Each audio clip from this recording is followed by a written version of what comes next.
Hey everybody, good morning. It's Ben Capozzi with Broad Shoulders Farm. Today is Friday, March 22nd, 2024. We're here in beautiful Halifax County, Virginia, Zone 7B. I was just doing morning chores and I'm working around in the Mareks paddock, trying to figure out where I'm going to add some extra trees or where I have room for some extra trees. And I thought I'd just do a quick video just with an update because I haven't really been in here much very often. So I'm going to talk about what's blooming right now, some future plans for changing up this area, and probably, I guess, an update on what has changed in this area. So anyhow, if you're into that, that's what's coming up next. I'll flip the camera around and we'll get started. All right, so these ducks and guineas are anxious to get in here because I've been letting them in for a couple weeks now. But I let them run in here into the Mareks paddock. This is an area of the farm that I sectioned off in, I feel like 2020, to host the survivors of the Mareks outbreak we had at our farm. About 60 plus birds went in. Those were the initial survivors out of an order of 120 or so. And then today, what is this, 4 years later, I have 10 survivors, 11 survivors. The little duck just worked her way in here. She's not affected by Mareks. Mareks doesn't affect, excuse me, waterfowl. She just has a limp and she's had it for a long time. So I just do my best to make sure that she has special access to food and water when she needs it. So the biggest change in here is that the Mareks coop used to be right here. I disassembled it over the winter. Been scavenging the parts for use elsewhere, the material right down to the screws. I reuse screws if I can. And I downgraded it or downsized it into this much smaller, much more manageable home. I wish I had not put it here. I thought that I was going to have a hoop house right in here between this mixed row of mulberries and bush cherries and hazels. Then over here are some chestnut trees. And I thought I was going to have my little hoop house right here, and they could come right out and go right into their hoop house. But almost as soon as I built it there, I realized that I don't like it there. So I'm going to have to put it up on boards and use some rollers like ancient Egyptian style, if that's how they did it. Dun, dun, dun. And what I really want to do is move it over here under, we got 3 black walnut trees here. And I want to put it like right there because I'm going to put their hoop house here now. I try to add a hoop house for each flock so that on rainy days they've got a dry place to go in and dust bathe, as well as like a little sunroom in the winter when it's cold, as well as a place that I can grow some year-round greens for them to snack on, so they've always got something fresh. That's the goal. But anyhow, so I'm gonna have to move that house, clear out all the stuff that I've taken apart here. I really want to limb up these so that there's not really any branching until you're maybe 20 feet up. If I can, I'm gonna have to rent a pole saw to do that, I think, or find a better ladder. Excuse me. But anyhow, so the idea was that this would be a refuge for the birds affected with Mareks to live out the rest of their lives naturally. And I wanted to provide them with all kinds of goodies. So there's a lot of plants in here. Obviously, the plants are going to outlast the birds. And they have outlasted many of them, but some of them are starting to come into bear. Like, I think that we might finally get some bush cherries this year. There's been a lot of flowers on these, and I have both red and white bearing varieties. Bush cherries do really well here based on the ones that I had at my house in town. Whereas like Bing cherries and black tartarian and stuff like that, stone fruit in my experience doesn't do well here because of the heat and the humidity. So I'm always kind of exploring different things. This year I'm going to try some Siberian peaches here, as well as maybe some beach plum or even native Chickasaw plum. But they've got a nice row of blueberries here. The blueberries really struggled as I've worked on different ways to protect plants here. I put a bunch of slash and such out of the orchard in here around the roots to protect them. That offered way less protection than I thought. Blueberries are shallow rooted, so what you really don't want is the birds scratching around at the base. Excuse me. And so that's what I worked on. I finally this winter and spring started adding these cages. It's not cheap, but it is making a big difference throughout the orchard, and I'll talk more about that in other videos as we progress, I'm sure. But this 8-foot ring around each tree seems to be doing a nice job. And then I'm coming back in and heavily mulching them. You can see some I've mulched more than others. I need to get on that. But anyhow, so they've got a nice row of blueberries here. I've interplanted river locust, Morpha fruticosa, which is a really nice flowering shrub. It's a nitrogen fixer, and it's also something that I can cut every year and use to fertilize all the plants. I've added it in between the trees and the rows in many parts of the orchard. So I'm looking forward to them waking up and showing me some nice flowers this year that they are big enough. I got a blueberry here that really needs to be rescued. It's in there and it's alive, but I need to get in there with my hands and really pull out all those weeds and then mulch it down. I've got a failed hachia, excuse me, persimmon here, but I just have been letting it grow for the last, I guess, 2 years now. And honestly, at this size, it's big enough that I could graft it over this year. Persimmons are interesting in that typically you graft them in early to midsummer when it's leafed out. It's not like I'm familiar with apples, but anyhow, so I may do that. I would like another hachia. I bought 4, and I think I have 2 that did really well, 1 that died completely, and then this one that only the rootstock is around, but I can graft it over with material from the 2 survivors. Excuse me. More for fruticosa. I'd have to check the map, but this is like a Buckingham or a Rockingham red, some kind of apple. Kefir pear. This is just like your standard one you can get on sale at like the grocery store in the winter when they add them. At least our food lines around here do every year, or you can get them at box store, easy peasy. It's a great variety. I did not get around to pruning it this winter, so I'm either going to have to come back and prune it now when it's leafed out, which is certainly not ideal, but is not going to kill the tree. So I could do that, but what I'm probably going to do is a combination of some light pruning as well as some training.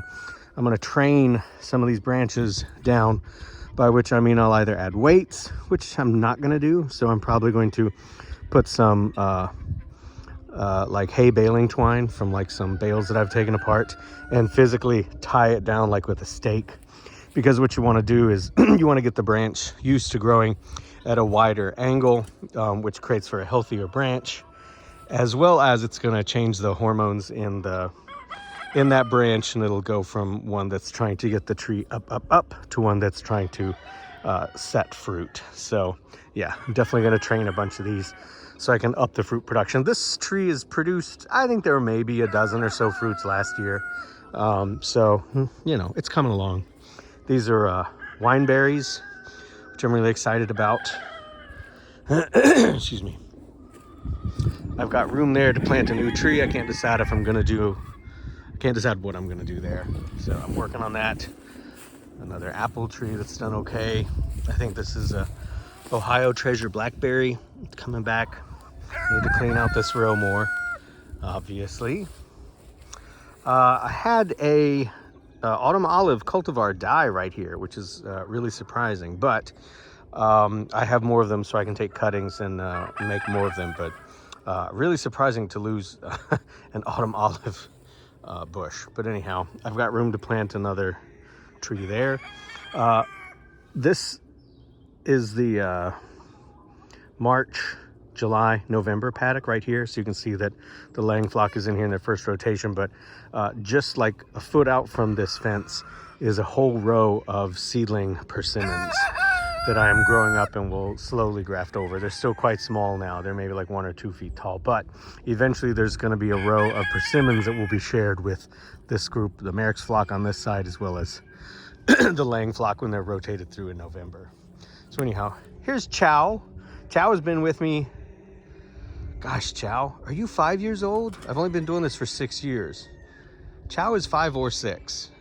He's so beta, and I love him, but he's never been top cock, but he is the only rooster in here with the Mareks girls right now. If you've been following me for a while, you may remember Java the Hutt, who died tragically this winter. He, my favorite rooster ever. Sorry, Java. And I'm really sad that I didn't get to see any of his kids. This is I think this is a plum tree that I got from the now defunct Oikos Tree Crops. Great nursery. Well, not defunct, they don't sell as many plants or typical quantities and such like they used to. But anyhow, great nursery. But I think this is the Virginia Wild Goose Plum, and I planted it here very early, no protection. Thought I'd lost it, found it had come back. So I'm hoping that in time it will give me some fruit. If not, I'm just gonna have to chop it. Like I said, stone fruit really struggles here. Back here is a failed persimmon graft. I need to go ahead and mulch around it and just let the seedling that it was grafted onto come around. I have there's 2 rows back here. There's this row along here, which is, so there's like a deer candy persimmon and chestnut and a pear, and I think this is a crab apple.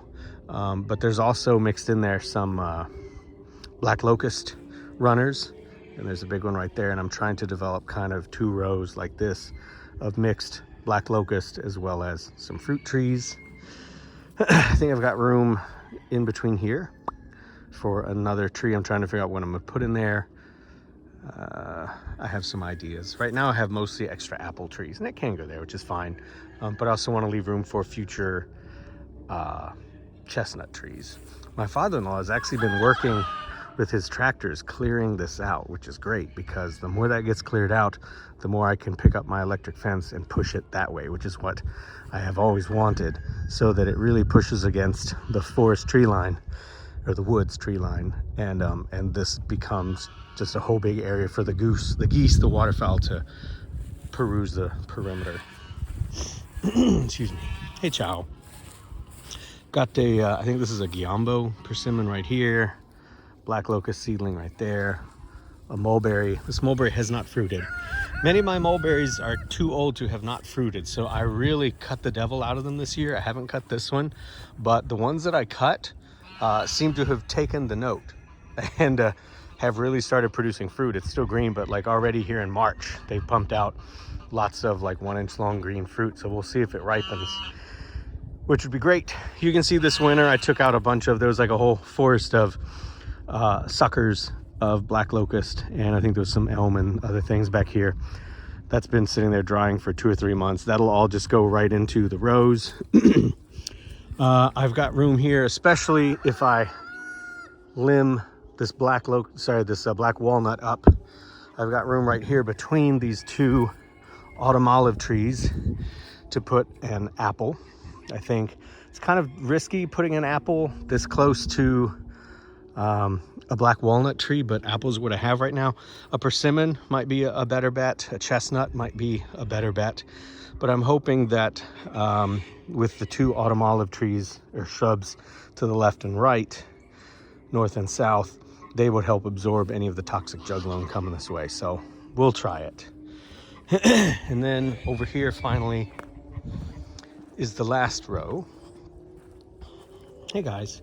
And I co-planted all the chestnuts with Chinese pink garlic, and it looks like it's coming along. I just want the garlic to propagate. I'm not like trying to grow this for me to eat or anything, not this year, but I want it to kind of naturalize in these areas, and then I can take some.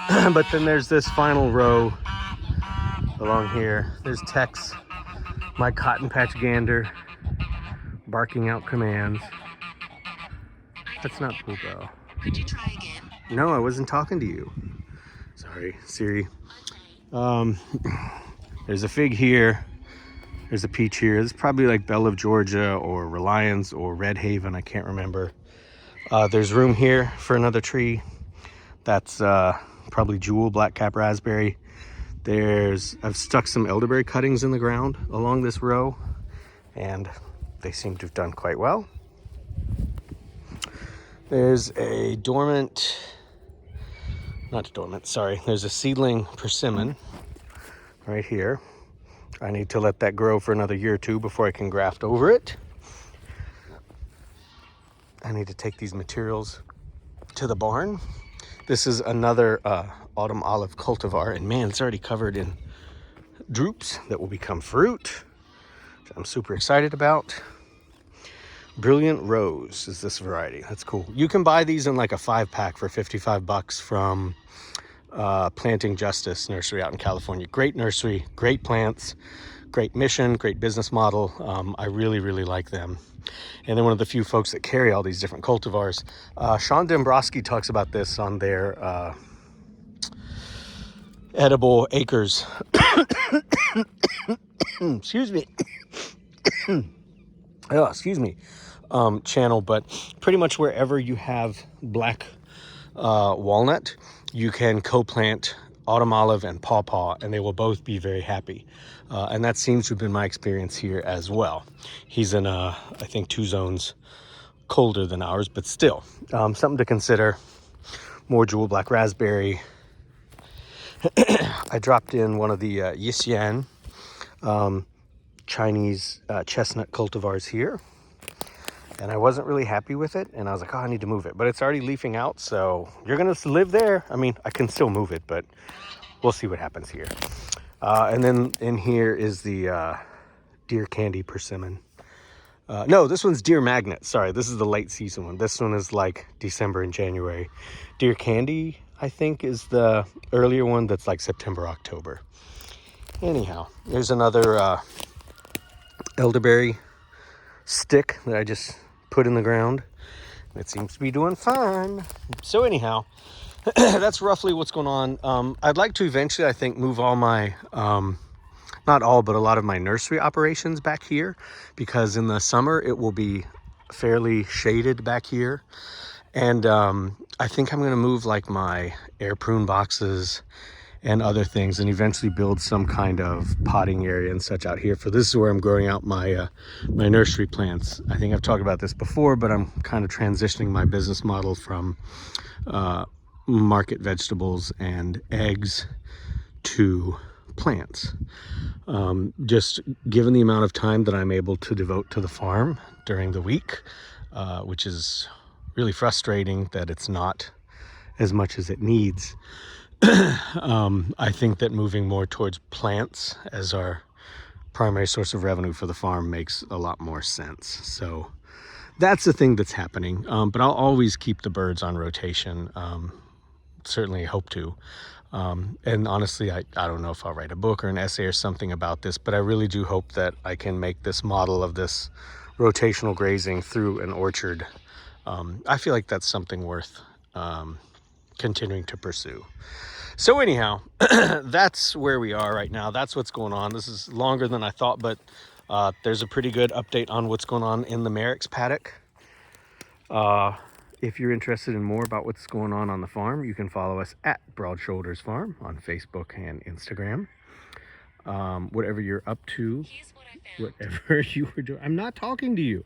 It's crazy how my watch is listening when I'm not talking to it. But anyhow, I hope that you and those you care for are doing really well. And just a little final editor's note. This is a Dutch silver spangled Hamburg. And this is a Malay. And they both have kind of the pheasant shaped bodies. I love both of these breeds. They are fantastic. These are very common. You can find them at most every hatchery. Ideal used to carry these. They no longer carry them. I can only really find these at like private breeders now. I don't know of any hatchery that carries them, which is really sad because they're great birds. They're not great layers, but they're very hardy. There were 2 of them, and both of them survived the Mareks outbreak, no problems. The other one died, gosh, I think this winter, and I cannot remember how. I feel like maybe it was a predator. They're generally pretty savvy, but anyhow, just a good recommendation for them. And then of course in the back, cuties like salmon faverolles and Chinese longshans, always a fan of. All right, I'll talk to you cats later. Have a great day. Bye-bye.